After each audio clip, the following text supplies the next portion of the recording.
Hello students, welcome back to your wonderful channel SG Tutorial. This is a lecture 2 and our chapter is motion in a straight line. Okay, तो आज का जो topic है वो है average velocity and average speed. अब ये दो फिजिकल क्वांटिटीज जो हैं वो आई कैसे, उसको हम देखेंगे. In the last lecture I have already told you when an object is in motion its position changes with time. Okay, तो कितना स्पीड से कितना फास्ट पोजीशन में चेंज हो रहा है उस ऑब्जेक्ट के, वो हम किससे डिफाइन कर सकते हैं? एवरेज स्पीड से. और अगर हम बात करें डायरेक्शन की तो वो किससे हो सकता है? एवरेज वेलोसिटी से. चलिए इसको देखते हैं. सबसे पहले देखते हैं एवरेज वेलोसिटी को. ठीक है, और एवरेज वेलोसिटी को डिफाइन कैसे करना है, पहले डेफिनेशन लिख लेते हैं. तो द चेंज इन पोजीशन और displacement divided by time interval.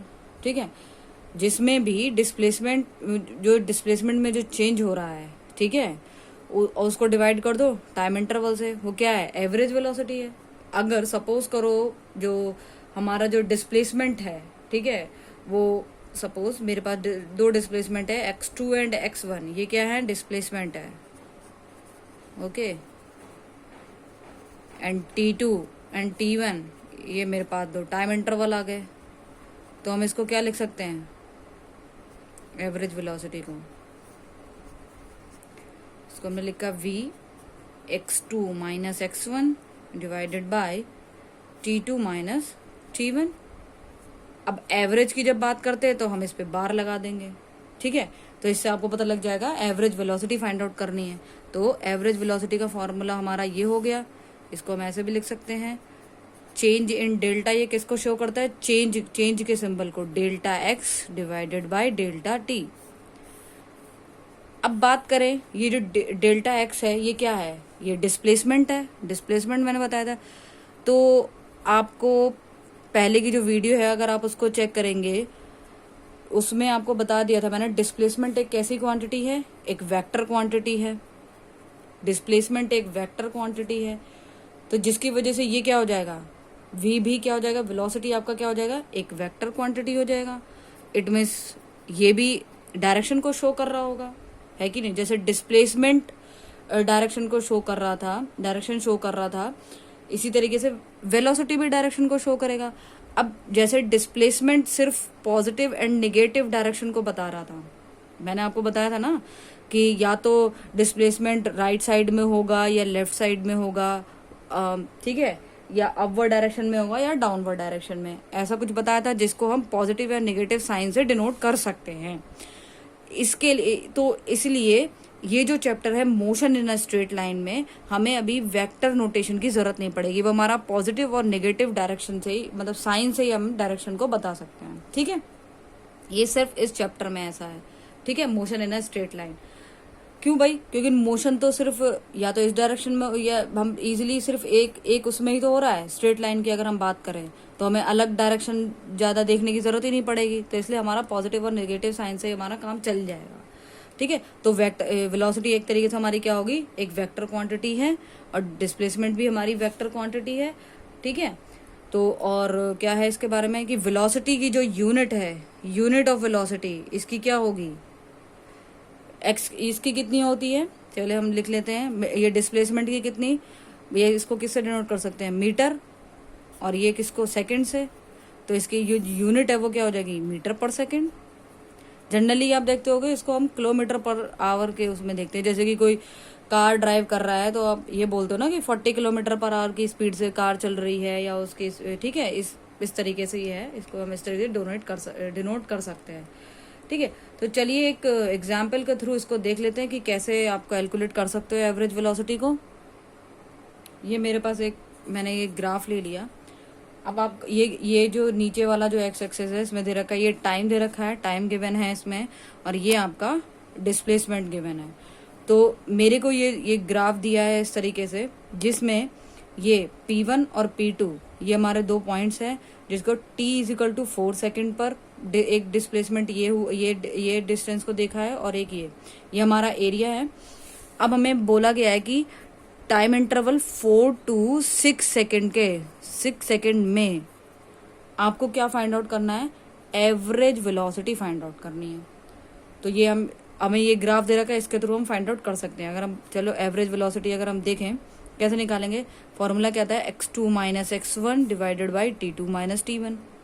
तो x2 हमारा क्या होगा, अगर हम बात करें x2 हमारा ये फाइनल वाला पॉइंट जो है, तो ये कितना आ रहा है, ये 16 आ रहा है, इसको हमने पुट कर दिया यहाँ पर 16।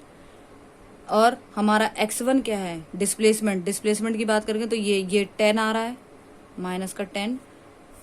x2 हमारा कितना है, 6, x2 इज 6 और t2 is 6 and t1 is 4। तो क्या हो जाएगा, ये 6 डिवाइडेड बाई 2, तो ये कितना आ गया, 2 3 जो 6, तो 3 मीटर पर सेकेंड हमारी ये एवरेज वेलोसिटी आ गई।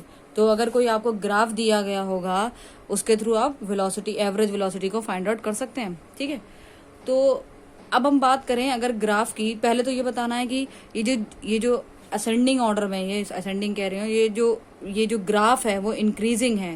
ठीक है, आपको समझ में आ रहा है, ये जो ग्राफ है वो इंक्रीजिंग है। ठीक है, अगर इंक्रीजिंग ग्राफ है तो पॉजिटिव वेलोसिटी कैसी हो सकती है, पॉजिटिव भी हो सकती है, नेगेटिव भी हो सकती है, जीरो भी हो सकती है। ठीक है, पहले इसको लिख लेते हैं। तो average velocity can be positive, negative and zero. ये किस पर डिपेंड करेगा, डिस्प्लेसमेंट पे डिपेंड करता है। ठीक है, वो आपको मैं लास्ट बता चुकी हूँ।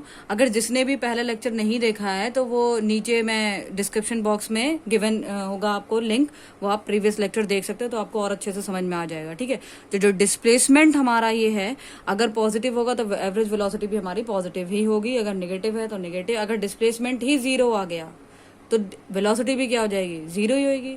ठीक है, अब इसको हम ग्राफ से कैसे डिनोट करेंगे वो देख लेते हैं। ठीक है, इसको जैसे एक सपोज मेरे पास एक ये ग्राफ है, तो अब ये बताइए ये जो है ये वेलोसिटी इसमें पॉजिटिव होगी या नेगेटिव होगी, तो उसको पहले चेक कर लो। ये पॉजिटिव को ही शो करेगा। कैसे, सपोज देखो ये जो ग्राफ है वो इंक्रीजिंग ग्राफ जा रहा है। ठीक है, इसका जो स्लोप है वो इंक्रीजिंग है। तो कैसे, अगर मैं इस इंस्टेंट की बात करूं, यहाँ पर अगर मैं देखूं 1 पे, तो ये डिस्प्लेसमेंट है वो बढ़ा, यहाँ पर अगर मैं चेक करूं तो भी डिस्प्लेसमेंट बढ़ रहा है, फिर यहाँ पर चेक करूं तो डिस्प्लेसमेंट बढ़ रहा है। तो ये हमारा क्या है, एवरेज वेलोसिटी कैसी रहेगी, पॉजिटिव। तो कभी इस तरीके से ग्राफ हो इंक्रीजिंग उसमें, तो आपका क्या हो जाएगा, स्लोप जो है वो इंक्रीजिंग है, तो ये हमारा एवरेज वेलोसिटी पॉजिटिव रहेगा। अब इसमें ये कैसा है ग्राफ, डिक्रीजिंग है, स्लोप कैसा है, नीचे की तरफ है, तो ये नेगेटिव।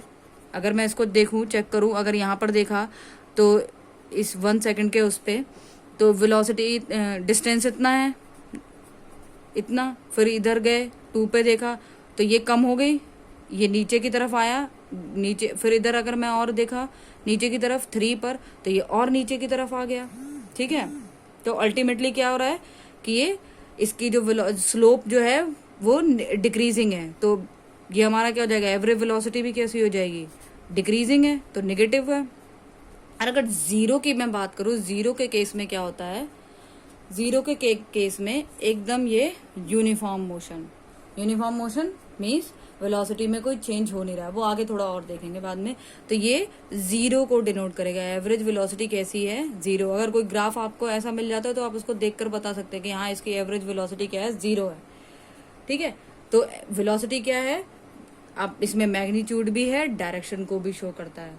ठीक है, जिसकी वजह से हम क्या फाइंड आउट कर सकते हैं, इसका मैग्नीट्यूड और डायरेक्शन उन्हें फाइंड आउट कर लिया। ठीक है, अब हम देखेंगे एवरेज स्पीड क्या है।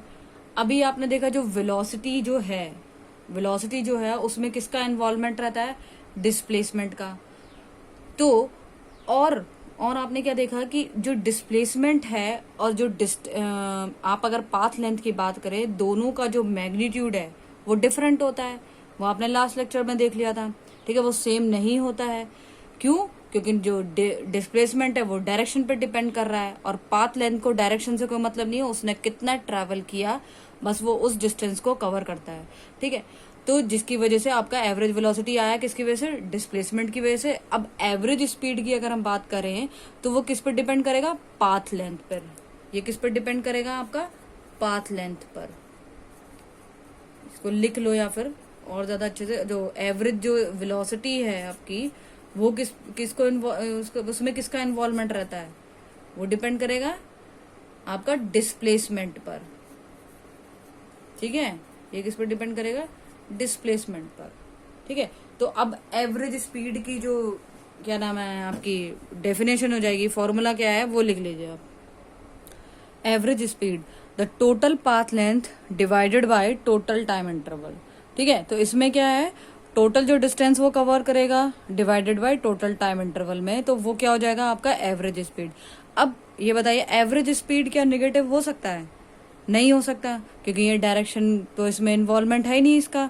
तो ये कैसी क्वांटिटी है, एक तो पहली चीज इसका आप नोट डाउन कर लो, कुछ पॉइंट्स नोट डाउन कर लो। इसकी जो यूनिट रहेगी वो क्या रहेगी, सेम रहेगी, मीटर पर सेकेंड, एवरेज स्पीड की। ठीक है, next second point will be कि एवरेज स्पीड जो है always be positive, always positive. ठीक है, क्योंकि ये डायरेक्शन को तो बताता नहीं है कि भाई फॉरवर्ड जा रहा है बैकवर्ड जा रहा है, ये तो टोटल कितना डिस्टेंस आपने ना, आप अपने घर से लेकर दुकान तक आप एक बार गए, फिर आप घर तक भी आए, वापस उसी घर अपने घर में आ गए, तो वो टोटल डिस्टेंस को कवर कर लेता है। ठीक है, ये नहीं कि आप फिर वो डिस्प्लेसमेंट, अगर इस केस में क्या होता, आप अपने शॉप पर गए, ठीक है, वापस आपने यू टर्न मार के अपना घर आ गए, तो ये क्या होगा डिस्प्लेसमेंट आपका जीरो। अगर हम डिस्टेंस की बात करें तो वो जीरो थोड़ा ना रहेगा, वो तो पॉजिटिव आएगा ही आएगा। ठीक है, तो जो एवरेज स्पीड जो है वो आपकी पॉजिटिव रहेगी, और ये कैसी क्वांटिटी है, स्केलर क्वांटिटी है। ठीक है, ठीक है, चलिए फिर इन द लास्ट लेक्चर हम लोग देखेंगे इंस्टेंटेनियस वेलोसिटी को। ठीक है, तब तक के लिए tata bye bye, take care.